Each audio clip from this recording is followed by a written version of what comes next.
का वक्त था। सेठ धनराज उसकी नजरें सामने से आते हर इंसान को ऐसे देख रही थीं जैसे कोई शिकारी अपने शिकार को ताकता है। क्यों रे बोलू, ये दुकानदारी इतनी ठंडी क्यों पड़ी है?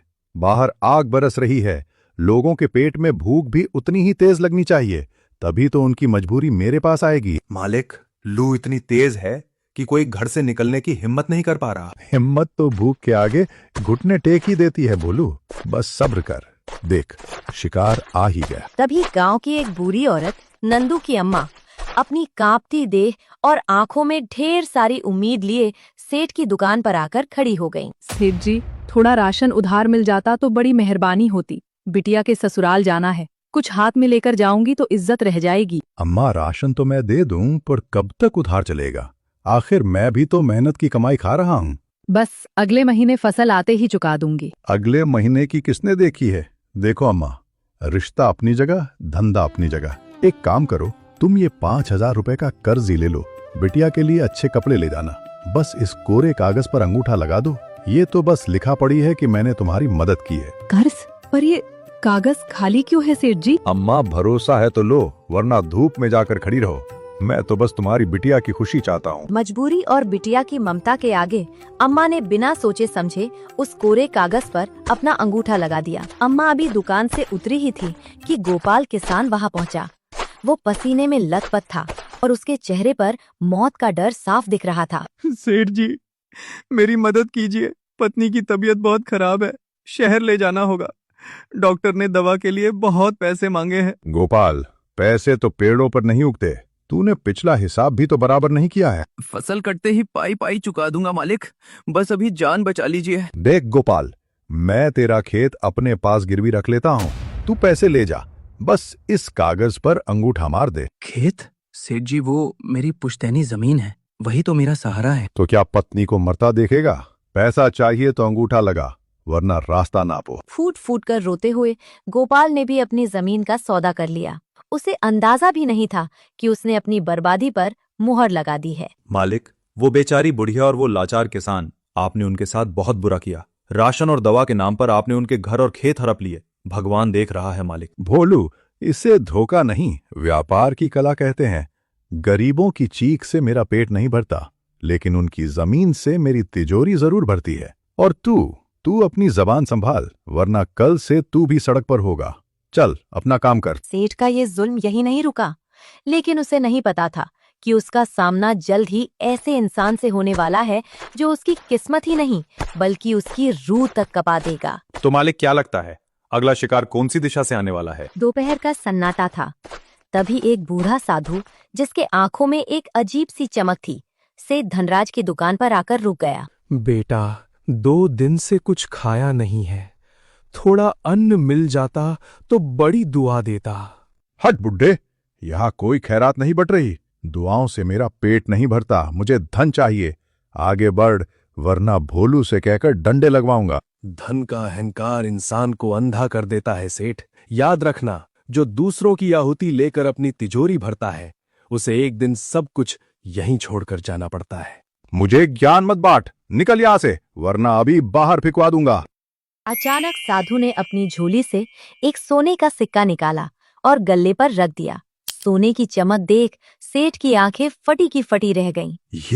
ये असली सोने का सिक्का? बाबा, आप तो कोई पहुंचे हुए महात्मा मालूम पड़ते हैं। अरे भोलू, जल्दी जा और बाबा के लिए ताजा 56 भोग लेकर आ।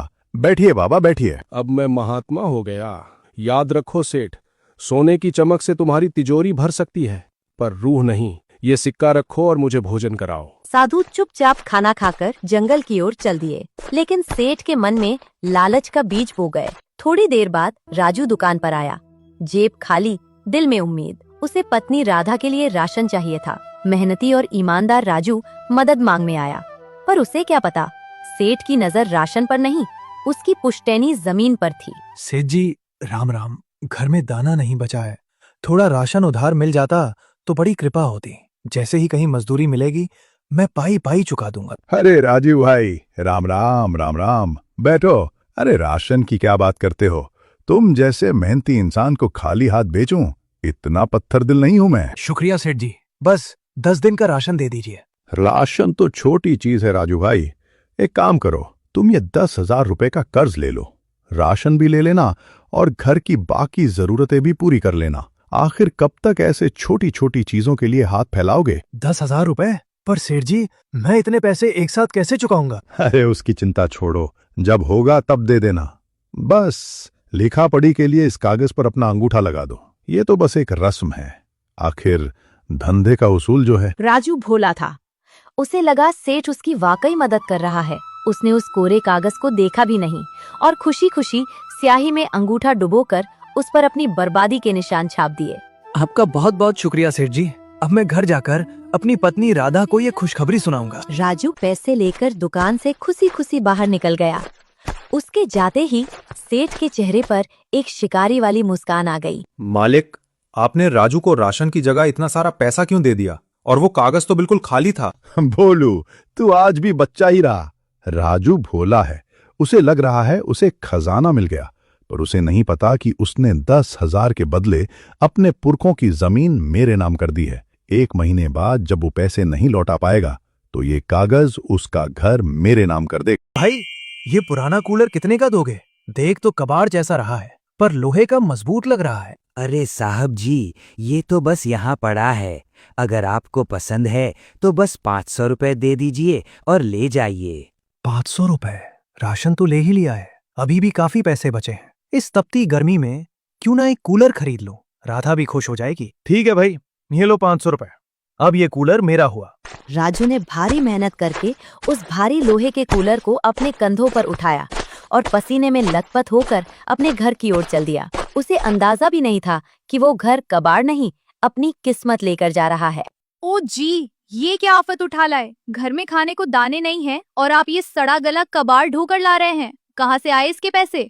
अरे राधा, शांत हो जाओ। ये देखो, मैं 10 दिन का राशन लाया हूँ और सेठ जी ने मुझे 10,000 रुपए का कर्ज भी दिया है। अब हमारे पास बहुत पैसे हैं। 10,000 रुपए का कर्ज और उस पर ये कूड़ा? पागल हो गए हैं क्या आप? इतना पैसा इस जंग लगे लोहे के डिब्बे पर बर्बाद कर दिया। राधा, ये कबाड़ उनके लिए है जिनके पास पहले से 4 कूलर हों। हमारे लिए तो यही नया है। देख लेना, ये कूलर हमारे घर की सारी गर्मी सोख लेगा। राजू खुश था, पर राधा के मन में अब भी डर और गुस्सा था। क्या ये कूलर वाकई उन्हें ठंडक देगा या फिर ये कबाड़ राजू की जिंदगी में कोई नया तूफान लेकर आएगा? अगले दिन राधा की कड़वी बातों और घर की कलह से तंग आकर राजू जंगल की ओर निकल गया। वो एक पुराने बरगद के पेड़ के नीचे बैठकर अपनी किस्मत पर रो रहा था। उसे समझ नहीं आ रहा था कि सेठ का कर्ज कैसे चुकाएगा और राधा का दिल कैसे जीतेगा। क्यों रो रहे हो बेटा? इस सुनसान जंगल में इतनी रात को अकेले क्यों बैठे हो? क्या दुख है तुम्हें? आप कौन है बाबा, और आपको कैसे पता कि मैं दुखी हूँ? शांत हो जाओ बेटा, मैं तुम्हारी तकलीफ देख पा रहा हूँ। तुमने हाल ही में सेठ धनराज से कर्ज लिया है ना? हाँ बाबा, पर आपको ये सब कैसे पता? क्या आप अंतर्यामी हैं? मुझे सब पता है राजू। तुमने उसी कर्ज के पैसों से कुछ राशन और एक पुराना कूलर खरीदा है। पर ध्यान से सुनो, वो जो कूलर तुम कबाड़ से घर लाए हो, वो कोई साधारण मशीन नहीं है। उस लोहे के ढांचे में एक जिन की आत्मा कैद है। जिन? हे भगवान! बाबा, मतलब भूत? मैं तो उसे घर ले आया हूँ।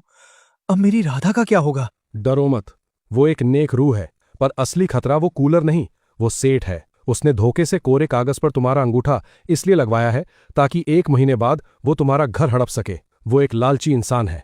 क्या? तो बाबा, अब मैं क्या करूं? मैं तो बुरी तरह फंस गया हूं। मेरे पास इतना धन भी नहीं है कि 1 माह के भीतर कर्ज चुका पाऊं। बेटा, मैं सिर्फ राह दिखा सकता हूं, करना तुम्हें ही है। बस घर जाओ, कूलर चालू करो और उससे कहो, हे कूलर की आत्मा प्रकट हो। वो जिन तुम्हारी मदद करेगा, वो तुम्हें गरीब से राजा बना देगा। सच में बाबा? वो मेरी सारी इच्छा पूरी करेगा? हाँ, परंतु उसकी एक शर्त होगी जो तुम्हें पूरी करनी होगी। जाओ राजू, अपना भाग्य आजमाओ। राजू ने बाबा के पैर छुए और उनका आशीर्वाद लेकर अपने घर की तरफ ऐसे दौड़ा जैसे उसके पीछे पागल हाथी पड़ा हो। उसे अब डर नहीं, बल्कि एक नई उम्मीद दिखाई दे रही थी। राजू हांफते हुए अपने घर पहुंचा। घर में सन्नाटा था, पर उसका दिल जोर जोर से धड़क रहा था। साधु बाबा की बातें उसके कानों में गूंज रही थी। आधी रात हो रही, पागल हो गए हैं क्या आप? कहाँ थे इतनी देर तक? राधा, थोड़ा सब्र करो, बस थोड़ी शांति रखो। आज सब ठीक होने वाला है। तुम बस ये बताओ कि वो कूलर कहाँ है जो मैं कबाड़ से लाया था? वो रहा अंदर के कोने में, धूल फाक रहा है आपकी तरह। क्या करेंगे उसका? राधा, इधर आओ और मेरे पास खड़ी हो जाओ। आज हमारी किस्मत बदलने वाली है। बस तुम ये राज किसी को बताना मत। ओ कूलर वाली आत्मा, आप सुन रहे हैं ना? मेरी मदद कीजिए और प्रकट होइए। अचानक कूलर के पंखे तेजी से घूमने लगते हैं और तभी कूलर से एक भारी आवाज आती है। बताओ राजू, क्या सेवा करूं मैं तुम्हारी? मैं सब सुन रहा हूं और सब देख भी पा रहा हूं। हे भगवान, भूत, भागो जी भागो, ये कूलर बोल रहा है, ये हमें खा जाएगा, बचाओ। अरे रुको राधा, रुको, डरो मत। ये कोई भूत नहीं है, ये जादुई कूलर है। देखो, ये बोल रहा है, तभी तो जादुई है। सच में ये हमारी इच्छा पूरी करेगा? पर जी, अगर ये कोई राक्षस हुआ तो मुझे डर लग रहा है। अरे टेंशन मत लो, अगर ये राक्षस हुआ तो मैं इससे कहूंगा कि मुझे अपना भोजन बना ले, पर मेरी पत्नी को छोड़ दे। अब खुश? तब तो ठीक है, चलिए फिर से इसके पास चलते हैं। ओ कूलर वाली आत्मा, आप सुन रहे हैं ना? मेरी मदद कीजिए, मुझे इतना धन दे दीजिए कि मैं उस धनराज सेठ का कर्ज उतार सकूं। ठीक है राजू, मैं तुम्हें धन देता हूं और आगे भी तुम्हारी सहायता करूंगा, परंतु मेरी एक शर्त है। मैं इस कूलर में कितने ही दिनों से कैद हूं, मुझे आजाद करवाना होगा। आजाद? मैं तैयार हूं, बताओ क्या करना होगा?